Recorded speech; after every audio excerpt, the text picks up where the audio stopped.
انما یعمر مساجد اللہ من آمن باللہ والیوم الآخر واقام الصلاۃ وآتى الزکاۃ ولم یخش الا اللہ. صلوات اللهم صل على محمد وآل محمد وعجل فرجه. سب سے پہلے تو سال میلادی کا یوم اول ہے، میلادی سال شروع ہوا ہے. دعا ہے کہ خدا و تبارک و تعالیٰ اس سال کو سب کے لیے مبارک قرار دے، ناگہانی مصیبتوں اور آفات سے سب کو محفوظ کرے. دوسری اچھی مناسبت ہے کہ مومنین مل کر ایک مومن کی دعوت پر جاتا ہے حاضر ہوئے ہیں، اور دعا ہے کہ خدا و تبارک و تعالیٰ سب خانہ کو ہر قسم کی مصیبتوں اور آفات سے محفوظ فرمائے، کہ رزق حلال میں وسعت عطا فرمائے، ان کی حاجات شریعت کو پورا فرمائے، اور ان کی اولاد کو نیک اور صالح فرمائے. ان دعاؤں کی استجابت کے لیے مل کر بلند آواز سے اللهم صل على محمد وآل محمد وعجل فرجه. میں نے اپنی چند منٹ کی جو آپ کے سامنے حاضری ہے اس کے لیے قرآن مجید کی سورہ توبہ کی آیہ نمبر 18 اس کی تلاوت کا شرف حاصل کیا ہے، جس میں پروردگار عالم اس سے پہلی والی آیت میں ایک حکم بیان فرماتا ہے، ما کان للمشرکین ان یأمروا مساجد اللہ. ان آیات کے اندر مسجد کے حوالے سے کہ مسجد کی اہمیت کیا ہے، مسجد کو بنانا، مسجد کو ادارہ کرنا، چلانا، یہ قرآن کی نگاہ میں کن کی ذمہ داری ہے. اللہ تبارک و تعالیٰ نے 17ویں آیت میں یہ ارشاد فرمایا کہ مشرکین کا یہ کام نہیں ہے کہ وہ مسجد کو کیا کریں، آباد کریں. کیوں؟ اس لیے کہ وہ خود اپنے کفر پر شاہد ہیں، وہ کفر رکھتے ہیں، اور جو کافر ہوتا ہے وہ اللہ کے گھر کو آباد نہیں کر سکتے. اس کے بعد والی آیت میں اللہ تبارک و تعالیٰ فرماتے ہیں انما یأمر، انما کا لفظ معلوم ہے آپ کو، حصر کے لیے آتا ہے، یعنی یہ کام فقط کن کا ہے. انما یأمر مساجد اللہ، صرف اور صرف وہ لوگ مساجد کو آباد کرتے ہیں من آمن باللہ، جو اللہ کی ذات پر ایمان رکھتے ہیں، والیوم الآخر، قیامت پر ان کا ایمان ہے، وأقام الصلاۃ، نماز کو قائم کرتے ہیں، وآتی الزکوٰۃ، زکوٰۃ دیتے ہیں، ولم یخش الا اللہ، اللہ کے علاوہ کسی سے خوف نہیں کرتے. اللہ اکبر. اس آیات میں بڑا واضح اور روشن پیغام ہے.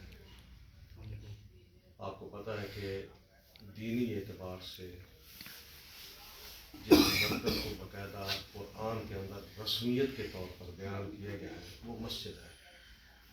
ہر چند کے بقیہ ہمارے مقامات مقدسہ ہیں وہ اپنی جگہ پر تقدس رکھتے ہیں، لیکن وہ ہماری ضرورت کے مطابق ہے. لیکن اللہ تبارک و تعالیٰ نے اس مکان کو قرآن کے اندر رسمی طور پر باقاعدہ بیان کیا ہے، وہ ہے مسجد. مسجد جس کی تعمیر، جس کی بنیاد اللہ تبارک و تعالیٰ نے انبیاء کے ہاتھوں سے رکھا ہے. ان اول بیت وضع للناس ببکہ، سب سے پہلا گھر جو لوگوں کے لیے بنایا گیا وہ مکہ میں ہوتا ہے، لیکن مسلمان اس کی بنیاد کسی عام انسان نے نہیں رکھی. اس کی تعمیر جد الانبیاء حضرت ابراہیم خلیل اللہ علیہ السلام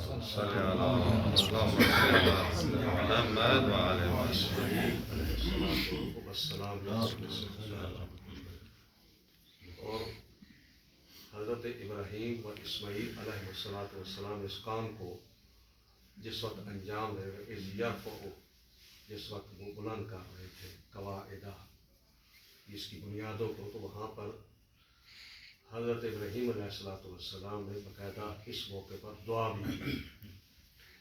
اس کا مطلب یہ ہوا کہ مسجد کو آباد کرنا ہر ایک بندے کے بس کی بات نہیں ہے، یہ کار انبیاء ہے، انبیاء کا یہ کام ہے۔ اسی طریقے پر حضرت عیسیٰ علیہ السلام کی مادر حضرت مریم اور ان کی والدہ، یہ بڑا پاک پاکیزہ سلسلہ ہے قرآن کے اندر، کہ جب مادر مریم نے اللہ کی بارگاہ میں نظر مانی، اے پروردگار میں تیری بارگاہ میں نظر مان رہی ہوں کہ جو میرے بطن میں ہے میں اس کو تیری خاطر دعا کرتی ہوں۔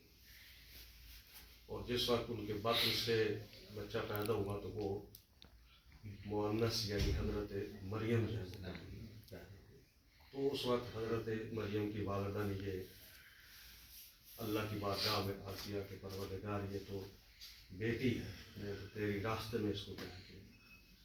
تو وہاں پر اللہ تبارک و تعالیٰ نے وہاں پر ان کی حوصلہ افزائی فرمائی اور کہا کہ یہ عام مصنوع نہیں ہے، باعظمت ہے۔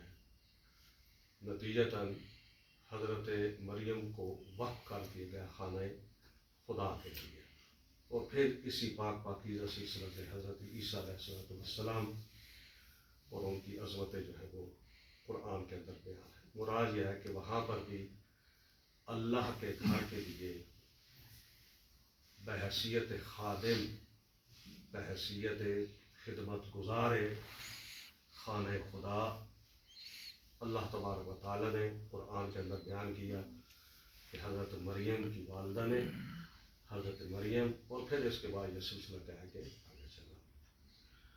تو مسجد وہ باعظمت مقام ہے کہ جس کو اللہ تبارک و تعالیٰ نے قرآن کے اندر ارشاد فرمایا کہ انما یعمر مساجد اللہ، اللہ کی مساجد کو صرف و صرف وہ آباد کرتے ہیں۔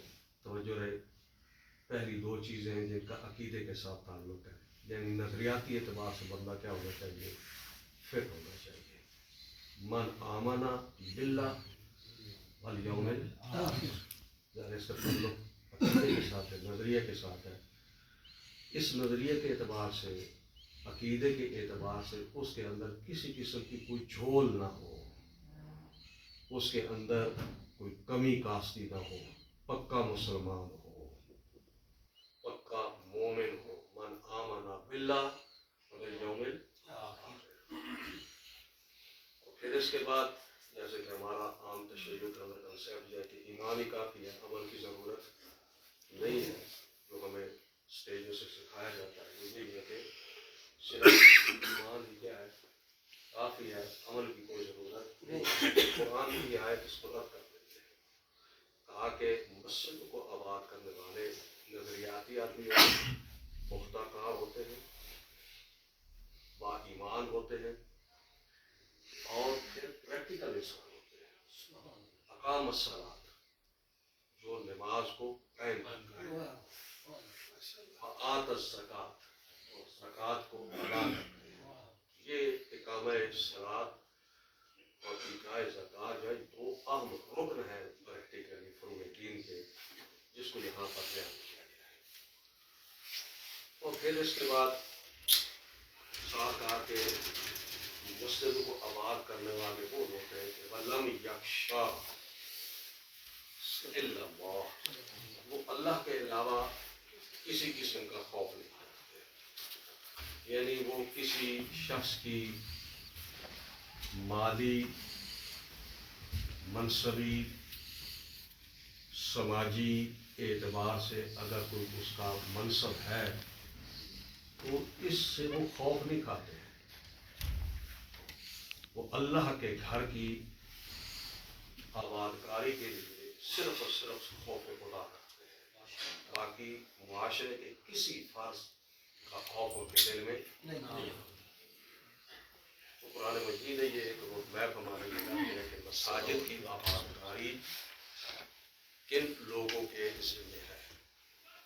نمبر ایک نظریاتی اعتبار سے وہ انسان صاحب ایمان ہو، اور دوسرا عامل انسان ہو، تیسرا معاشرے کے اندر وہ جو اس کی روش ہے، انداز اقدام ہے، وہ کیا ہے کہ لم یخشا الا اللہ، اللہ کے علاوہ کسی اور کا خوف.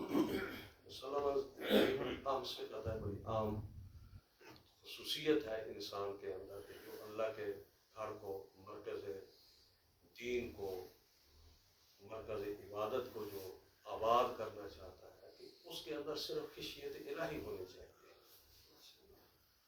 جب خشیت الہی ہوگی تو مسلمان وہ اللہ کی خاطر مخلص ہو کر کیا کرے گا؟ کام کرے گا. اور اگر خدا نخواستہ وہ انسان مرعوب ہوتا ہے، خشیت رکھتا ہے، اگر میں نے یہ کیا تو یہ ہو جائے گا، اللہ کے اس گھر کو آباد کرنے کے لیے اس کے دل میں کئی دوسرے لوگوں کا خوف اور دہشت کیا ہے اس کے اندر موجود ہے. اللہ فرماتا ہے کہ ایسا آدمی میرے گھر کو آباد نہیں کر سکتا. مساجد وہ مرکز ہیں کہ جس کے اندر تعمیر کی بات ہوتی ہے. انما یأمر، عربی زبان میں کلمہ یأمر اس کا معنی وسیع ہے.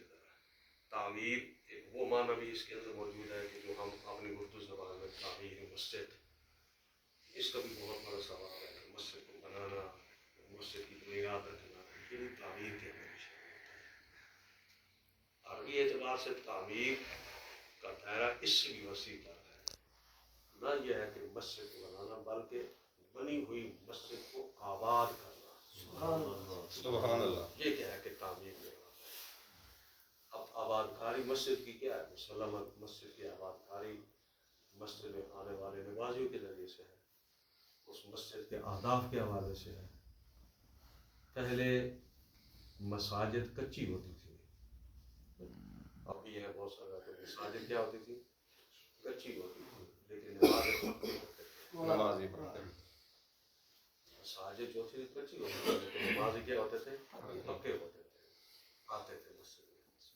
اب مساجد ہماری پختہ ہو گئی ہے، نمازی کیا ہو گئے؟ کچے ہو گئے. کوئی ہفتہ آتا ہے، 2 دن آتا ہے، اس کے اوپر کیا کہتے ہیں. مسجد وہ عظمت مقام ہے، اس کی اتنی اہمیت ہے کہ روایات کے اندر یہ موجود ہے کہ قیامت کے دن جن کی شکایت اللہ کی بارگاہ میں قابل قبول ہوگی وہ 3 چیزیں ہیں، جن میں سے ایک مسجد ہے. مسجد جس محلے گاؤں میں موجود ہے وہ فریضہ عائد کرتی ہے وہاں کے رہنے والے مسلمین اور مومنین کے کندھوں پر کہ اس مسجد کو آباد کرنا ان کی ذمہ داری ہے. قیامت کے دن یہ مسجد بارگاہ خدا میں شکایت کر کے پروردگار تو نے مجھے مرکز ہدایت بنایا، تو نے مجھے مرکز نجات بنایا، میں جس محلے میں تھی یہ لوگ مجھ کو آباد کرنے کے لیے مسجد میں نہیں آتے تھے. اب قیامت کے دن جب مسجد انسان کے خلاف اللہ کی بارگاہ میں پرچہ دائر کر رہی ہو کہ مسلماً مسجد کی بات زیادہ مقدم ہے، اس کی سنی جائے گی، تو نتیجتاً مسجد وہ باعظمت مقام ہے کہ قیامت کے دن جس کی شکایت کریں کہ اللہ کی بارگاہ میں قابل قبول ہے. مسجد بہت ہی باعظمت مقام ہے. امیر المومنین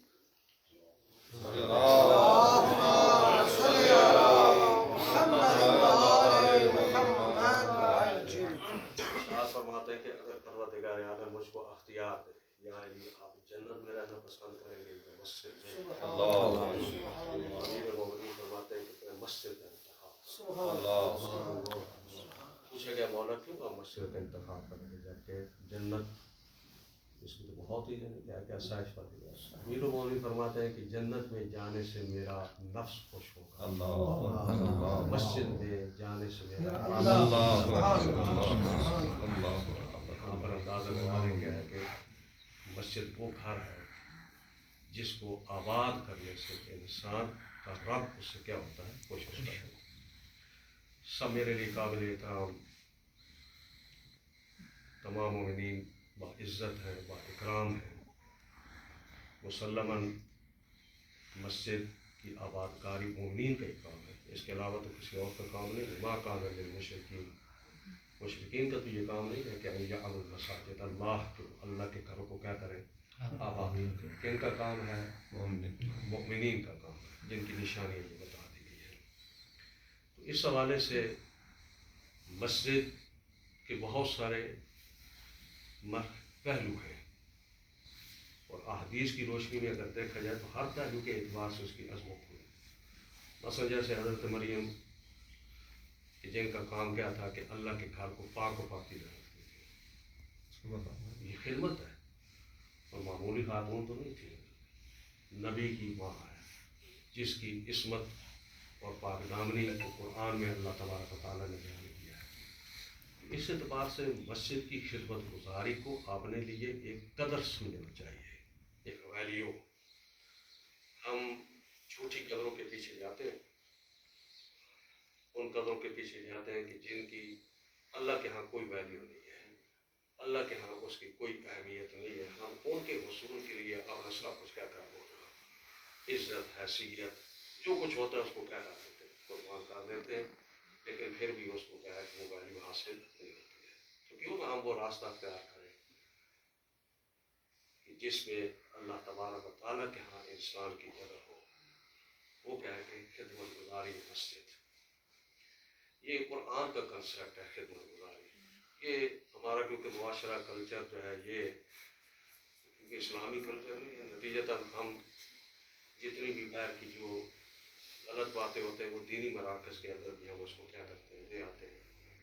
ہم بچپن سے ہم سے پہلے بزرگان یہ کیا ہے کہ مسجد امام بارگاہ کوئی چیز بنی جناب, اس کے اوپر کیا ہے کہ صدر بن گیا, سیکرٹری بن گیا, فلاں بن گیا, یہ بن گیا, وہ بن گیا. اور اکثر طور پر یہ ہے کہ کوئی سیکرٹری پر لڑ رہا ہے, کوئی صدارت پر لڑ رہا ہے, کوئی کسی چیز پر لڑ رہا ہے, کوئی کسی چیز پر لڑ رہا ہے. اس کا مطلب یہ ہے کہ یہ چیزیں جو ہیں وہاں پر مسجد مد نظر نہیں ہوتی, وہاں پر یہ منصب مد نظر ہوتا ہے. قرآن نے اس کنسیپٹ کو, اس چیز کو ہی ختم کر دیا. کیا کہا کہ مسجد میں آپ صدر نہیں ہیں, مسجد کے خادم ہیں.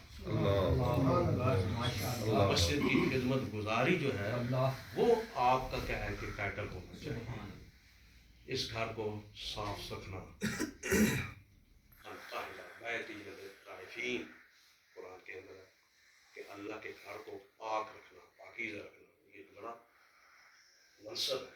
تو اس کے اعتبار سے یہ خدمت گزاری ہے. مسجد کو روشن رکھیں, یعنی اس کی جتنے بھی لوازمات ہیں وہ کیا ہے کہ فکر کریں چاہیے. یہ بھی ایک بڑی کیا ہے کہ خدمت گزاری ہے. مسجد کے کئی پہلو ہیں کہ مسجد ایک حصہ ہے, اور اس مسجد کی آباد کاری کے لیے جو اہم عنصر ہوتا ہے وہ مسجد کے محراب میں کھڑے ہو کر نماز پڑھانے والا ہوتا ہے, امام جماعت.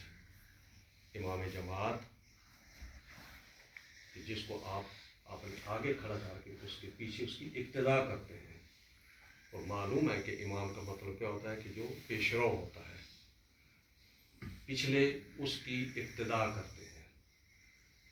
اب امام جماعت کا مطلب یہ ہوتا ہے کہ جس طریقے پر وہ کرے گا اس طریقے پر پیچھے جو کھڑے ان کو بھی کیا کرنا چاہیے کام. اور امام جماعت کے حوالے سے, جماعت کے حوالے سے جو مسائل فقہ کے اعتبار سے روشن ہے آپ کے کہ کوئی معموم امام سے تقدم نہیں کر سکتا, پہلے نہیں جا سکتا رکوع میں, پہلے سجدے میں نہیں جا سکتا, سجدے سے پہلے سر نہیں اٹھا سکتا. تقدم جائز نہیں ہے. اگر کوئی جان بوجھ کر تقدم کرتا ہے تو اس کی نماز باطل ہے. یہ فقہی مسئلہ ہے, تمام مراجعوں نے کیا کہ اس کو بیان کیا. اس سے پتہ یہ چلتا ہے کہ اس جماعت کے لیے جس کو امام مقرر کیا گیا ہے اس کا ایک منصب ہے, اس کا ایک مقام ہے, اس کا ایک رتبہ ہے. اور مسلماً اس امام جماعت کی اگر قدر نہ ہو، اس کے اس منصب کے اعتبار سے اس کی عزت اگر ہمارے دلوں میں نہ ہو، تو یہ مسجد آباد نہیں ہو سکتی، مسجد آباد نہیں ہو سکتی۔ یہ الگ بات ہے مسلمان کا ہے کہ جہاں پر معمومین مسجد کے ساتھ وابستہ کی ذمہ داری ہے، وہاں پر اس بڑھ کر امام جماعت کی کیا ہے ذمہ داری، اور بہت ہی سنگین ذمہ داری ہے، بڑی ہی اہم ذمہ داری ہے۔ لیکن ان سب ذمہ داریوں کے ساتھ ساتھ ایک چیز جو ہم سب کے ذہن میں رہنا چاہیے وہ یہ ہے کہ امام جماعت انسان ہے، معصوم نہیں ہے۔ ہم امام جماعت کو معصوم دیکھنا چاہتے ہیں۔ یہ الگ بات ہے کہ اس کو رویہ یہ اختیار کرنا چاہیے کہ سیرت ائمہ پر کیا ہے کہ ہمیشہ گامزن رہنا چاہیے، لیکن پھر بھی کیا ہے، انسان ہے۔ انسان، انسانی طاقت، انسانی استعداد، جو انسان کا ڈھانچہ ہے مسلماً اس سے خطا سرزد ہوتی ہے، اور یہ امکان ہمیشہ کیا ہے کہ رہتا ہے۔ اس لیے اللہ تبارک و تعالیٰ نے انسان کے لیے مغفرت کا دروازہ کیا کیا ہے، کھول رکھا ہے۔ کیوں؟ اس لیے کہ یہ انسان غلطی کرے گا، خطا کرے گا، لیکن پھر کیا ہے کہ میری بارگاہ میں آئے، میں اس کو کیا کر دوں گا، بخش دوں گا۔ لیکن دیکھنے میں یہ ہے کہ اللہ کی ذات بخش دیتی ہے، لیکن وہ نہیں بخشتے۔ اور امام جماعت کی اگر قدر نہیں کر سکتے تو اس کا مطلب ہے کہ آپ ایک نظام اسلامی کے حوالے سے جو اس نظام اسلامی کو لیڈ کر رہا ہوگا، آپ اس کی بھی قدر نہیں کریں گے۔ کیوں؟ اس لیے کہ جس انسان کی ذہنیت یہ بن جائے کہ میں نے اس کو کیا ہے کہ انڈر واچ رکھنا ہے، اس کی ذرا ذرا جناب والا کیا ہے کہ چیز کو کیا کرنا ہے، میں نے انڈر واچ رکھنا ہے۔ انسان ہے کسی جگہ پر غلطی کر دے گا، آپ اس غلطی کو لے کر کیا ہے کہ پھر شہر گلی گلی پوچھا ایک دوسرے کے پاس کہیں کہ جی مولوی صاحب نے یہ کر دیا، جی مولوی صاحب نے یہ کر دیا، مولوی صاحب نے یہ کر دیا، تو پھر اس روئے زمین پر فرشتے ہی آ کر آپ کو نماز پڑھا سکتے ہیں، کوئی دوسرا بندہ تو پھر آپ کو نماز اس حوالے سے انشاءاللہ جو سمجھدار، بافہم، تعلیم یافتہ لوگ ہوتے ہیں وہ ساری چیزیں ماشاءاللہ کے مد نظر رکھتے ہیں۔ تو مسجد الحمدللہ یہاں پر آپ مومنین ایک مرکز بنایا ہے، مرکز تعلیم قرآن ہے، اس حوالے سے اس میں ہر ایک انسان اپنے آپ کو مسجد کا خادم تصور کرے۔ ٹھیک ہے کہ ایک ظاہری نظام کے اعتبار سے کچھ ذمہ داریاں آپ کی، یہ ذمہ داریاں آپ کی، اس کا مطلب یہ نہیں ہوتا کہ ان کے پاس اگر ذمہ داری آئی تو دوسرے غیر ذمہ دار ہو جائے، ایسا نہیں ہے۔ دوسرے اپنے مقام پر ذمہ دار ہیں، ان کا بھی حق بنتا ہے کہ وہ اپنی ذمہ داریاں کریں، مسجد کے حوالے سے ادا کریں۔ مسجد کی آباد کاری نمازیوں کے ذریعے سے ہے، اور نماز دین کا بڑا اہم رکن ہے۔ مسجد مقام ہدایت ہے، یہاں پر ہدایت اور تربیت کی جگہ ہے۔ اس حوالے سے مسجد تک لوگوں کو لے آنا یہ خود بہت بڑا ایک ہے کہ اللہ تبارک و تعالیٰ نے اس کے اندر بہت ثواب رکھا ہے، مسجد تک لوگوں کو پہنچانا۔ آپ کی ایک بات سے، آپ کے ایک کلمے سے وہ انسان کے جو مسجد سے دور ہے، ہو سکتا ہے آپ کی بات کہنے سے مسجد کی کیا جائے، وہ جو گمراہی پر ہے آپ کے ایک کلمہ کی وجہ سے کس میں آ جائے، ہدایت کے راستے پر آ جائے۔ اور یہ صدقہ جاریہ ہے۔ ہماری زندگیاں مختصر ہیں، وقت پورا ہونے کے ساتھ انسان دنیا سے چلا جاتا ہے، لیکن کچھ اعمال ایسے ہیں کہ انسان کے چلے جانے کے بعد بھی اس صدقہ جاریہ کے طور پر اس کے نام اعمال میں ثواب خرچ ہوتا رہتا ہے۔ ان میں سے ایک یہ چیز ہے، آپ نے ایک بنیاد رکھی مسجد کی، یہ صدقہ جاریہ ہے۔ اب جب تک یہ مسجد کے اندر، مسجد قیامت تک جس جگہ پر ہوتی ہے فقہی اعتبار سے وہ قیامت تک ہے کہ وہ کیا کہلاتی ہے، مسجد کہلاتی ہے، اس کو آپ تبدیل نہیں کر سکتے۔ اب اس مسجد کے اندر جتنے بھی اسلامی ایکٹیویٹیز ہیں، جتنے بھی اسلامی امور انجام پا رہے ہیں، اس کے اندر آدمی 100 سال پہلے، 200 سال پہلے، 1000 سال پہلے یہ کام کر کے چلا گیا، لیکن اس کا جو فائل ہے پروندہ وہ کیا ہے کہ کھلا ہوا ہے اور اس کے نام اعمال میں کیا ہو رہا ہے اسی طریقے پر ایک آدمی کو آپ نے نمازی بنایا، مسجد تک راستہ دکھایا، اس کو ہدایت ہو گئی. اب وہ آدمی جتنے بھی ہدایت کے امور انجام دیتا ہے، آگے جتنے لوگوں کو ہدایت کی طرف لے آتا ہے، یہ ایک صدقہ جاریہ آپ کے حق میں کیا ہے، وہ پروندہ کھل گیا، آپ کو اس کا کیا ہو رہا ہے، ثواب مل رہا ہے. اسی طریقے پر مسجد مرکز ہدایت بھی ہے اور مرکز تربیت بھی ہے. مسجد ہماری روایتی نہیں ہونی چاہیے جہاں پر کیا ہے کہ چلے جائیں جماعت بڑے جماعت کے ساتھ اور اس کے بعد کہنا، ظاہر ہے کہ مسجد انسان کو بافہم، باشعور، دیندار بناتی ہے. تو مسجد کے اندر اہتمام ہونا چاہیے اس حوالے سے کہ جو بھی وہاں پر آئے اس کو اپنا پورا دینی نظام جو ہے اس کو سمجھ جائے، اس کو یہ پتہ ہو کہ میرے اعتقادات کے اعتبار سے میری کیا ذمہ داری بنتی ہے، عمل کے اعتبار سے میری کیا ذمہ داری بنتی ہے، معاشرے کے اندر ذمہ دار بننے کے حوالے سے میری کیا ذمہ داری بنتی ہے. یعنی کہ مسجد ایک بہت بڑا کردار ادا کرتا ہے ایک معاشرے کے اندر. اگر مسجد کو واقعی مسجد کے طور پر اپنا کنسیپٹ کلیئر کر لیں. الحمدللہ اس وقت انقلاب اسلامی کی کامیابی کے بعد اور انقلاب کی کامیابی میں جو بڑا حصہ تھا مساجد کا تھا. مساجد تو عمارت تو کچھ نہیں کرتی، اس کے اندر جو موجود روحانی ہوتا ہے وہ کام انجام دیتا ہے. تو مساجد نے بہت اہم کردار ادا کیا انقلاب اسلامی کے اندر. لوگوں کو باشعور بنایا، دیندار بنایا، انقلابی بنایا، ذمہ دار بنایا، بے تفاوت نہیں بنایا. ایسی تبلیغات نہیں کی کہ تم اپنے کام کے ساتھ کام رکھو، معاشرے کے اندر جو کچھ ہوتا ہے ہونے دو. نہ وہاں پر روحانی عظمت روحانی تھے، انہوں نے مساجد کے اندر لوگوں کی تربیت کی. نتیجتاً کیا ہے، اور پھر انقلاب کے بعد خصوصی طور پر مساجد اب تک مساجد کو وہاں پر باقاعدہ کہا جاتا ہے یہ ثقافتی مرکز ہے.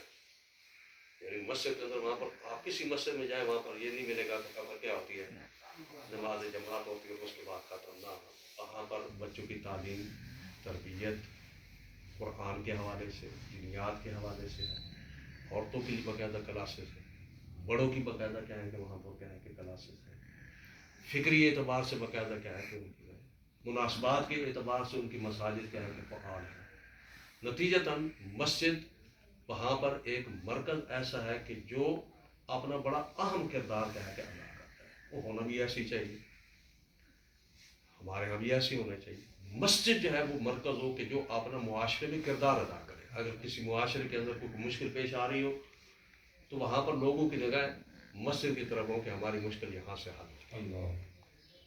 اگر کسی کی خانوادگی مشکل ہے تو ان کی نگاہیں مسجد کی طرف ہونی چاہیے کہ یہاں پر مومنین امام جماعت موجود ہے، ہماری اس مشکل کو کیا کرے گا، حل کرے گا. اگر کسی انسان کی مالی کوئی مشکل ہے، معاشرے کے اندر افراد مختلف ہوتے ہیں، مسلمان کسی کی مالی مشکل ہوتی ہے، اس مومن کی دلی دھیارس یہ ہو کہ میری مشکل کسی اور جگہ سے نہیں حل ہو سکتی، جب میری مشکل حل ہوگی تو اسی مرکز سے کیا اتنی بابرکت یہ مرکز بنتا ہے کہ جس وقت ہے کہ مسجد ان شاء اللہ تعالیٰ.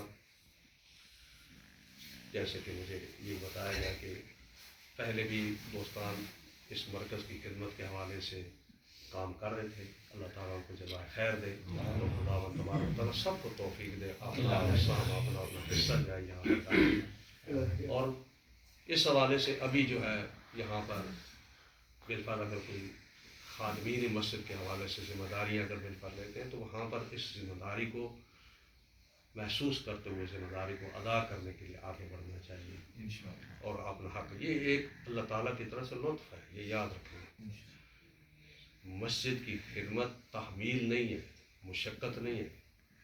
جو آدمی مسجد کی خدمت کو اپنے لیے تحمیل، مشقت، بوجھ تصور کرے گا وہ آدمی حقیقی معنی میں مسجد کا خادم نہیں. کیوں؟ اس لیے کہ یہ بے دلی کے ساتھ کیا ہے کہ کسی نے ڈال دی ہے اس کے کندھے پر، اس کو کیا کر رہا ہے، مجبوری کے ساتھ کیا کر رہا ہے. نہ، شوق کے ساتھ مسجد کی خدمت کے حوالے سے، مسجد کے خادم ہونے کے حوالے سے. اور آپ کو پتہ ہے لفظ خادم جو ہے وہ اس کے اندر کیا پوشیدہ ہے. خادم جس کے اندر تواضع ہوتی ہے، خادم جس کے اندر متانت ہوتی ہے، خادم جس کے اندر اخلاص ہوتا ہے، خادم جو اس گھر کی آبادی کے لیے ہر وقت سوچ و بچار کرتا ہے، اس کو خادم کہا جاتا ہے. آپ دیکھتے ہیں کہ لوگ اسلامی معاشرے جہاں پر ہوتے ہیں، آپ اگر مزارات مقدسہ پر جائیں، جیسے کہ آخر امام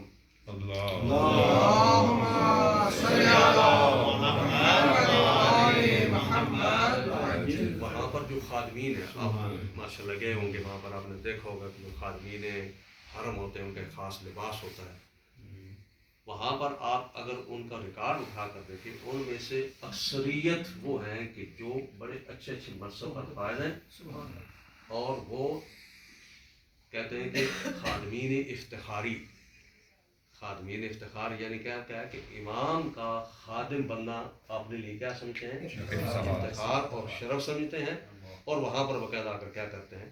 ڈیوٹی کہ جو امام کے حرم کی خدمت کی اتنی عظمت ہے، تو خدا بند تبارک و تعالیٰ کے گھر کی خدمت اس سے کیا ہے؟ بلند والا ہے. تو اس حوالے سے خادم بننا جو ہے وہ ہمارے لیے ایک قدر ہے، ویلیو ہے.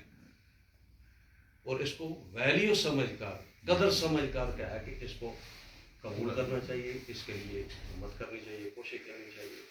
مسلمان جہاں پر کیا ہے کہ متعدد افراد مل کر اس مسجد کی آباد کاری کے لیے، اس کو بڑھاوا دینے کے لیے کیا ہے کہ کام کر کے انشاءاللہ تعالیٰ اس میں برکت ہوگی.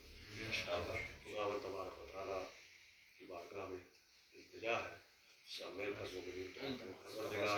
کہ محمد اس مرکز ہدایت کو آباد فرما. پروردگار اس کی آباد کاری میں ہم سب کو اپنا سہام عطا کر. پروردگار بحق محمد و آل محمد اپنے دین کی خدمت کرنے کی توفیق عطا. پروردگار ہم سب کی توفیقات خیر میں اضافہ. پروردگار بحق محمد و آل محمد ہمیں خود نمازی بننے اور اپنی اولاد اور اپنے عزت و اقارب کو نمازی بنانے کی توفیق عطا. پروردگار بحق محمد و آل محمد اس مسجد کے جتنے بھی خدمت گزار ہیں سب کی توفیقات خیر. پروردگار اس مرکز کی تاسیس میں جنہوں نے دامے درہمے سخنے قدمے اپنا سہم ادا کیا، پروردگار اس کو اپنی بارگاہ میں منظور و مقبول. پروردگار وہ مومنین جو اس مسجد کی آباد کاری میں شامل تھے، اب اس وقت موجود نہیں ہے، دنیا سے چلے گئے، میرے اللہ ان کی مغفرت. پروردگار بحق محمد و آل محمد ہم سب کی اولاد کو نیک اور صالح بنا. پروردگار بحق محمد و آل محمد اس مسجد کے جو مرکز ہے، جو محور ہے، امام جماعت ہے، پروردگار ان کی توفیقات ہے. پروردگار آپس میں اتفاق اتحاد کے ساتھ اس مسجد کو آباد کرنے کی. پروردگار بحق محمد و آل محمد خصوصی طور پر جس گھر میں ہم آج جمع ہیں، اس گھر پر اپنی رحمت نازل. پروردگار بحق محمد و آل محمد ان کے رزق حلال میں وسعت عطا. پروردگار ان کی دنیاوی اور دینی مشکلات کو حل اور آسان. پروردگار مظلوموں کی مدد فرما، ظالموں کو نیست و نابود فرما. مملکت عزیز پاکستان کی حفاظت. علماء حقہ کا سایہ ہمارے سروں پر. رہبر معظم کا سایہ تا دیر ہمارے سروں پر. عزت تشیع سید حسن نصر اللہ کی حفاظت فرما. استاد محترم کی توفیقات خیر میں اضافہ. پروردگار بحق محمد و آل محمد امام خمینی شہید حسینی و دیگر شہدائے اسلام کے درجات کو بلند فرما. پروردگار بحق محمد و آل محمد ولی برحق امام زمانہ کا زمانہ چل آمین جو مومنین تشریف فرمائے جن کے والدین زندہ ہیں پروردگار ان کی زندگی دراز فرما آمین پروردگار جن کے والدین دنیا سے جا چکے ہیں ان کی مغفرت فرما آمین ان سب دعاؤں کی استجابت کے لیے مل کر بلند آواز سے صلوات پڑھیں اللهم صل على محمد وآل محمد وعجل فرجانی جمیع مومنین مومنات اس گھر کے خانوادہ کے جتنے بھی مرحومین ہیں ان سب کے ایصال ثواب کے لیے فاتحہ بسم اللہ الرحمن الرحیم الحمد للہ رب العالمین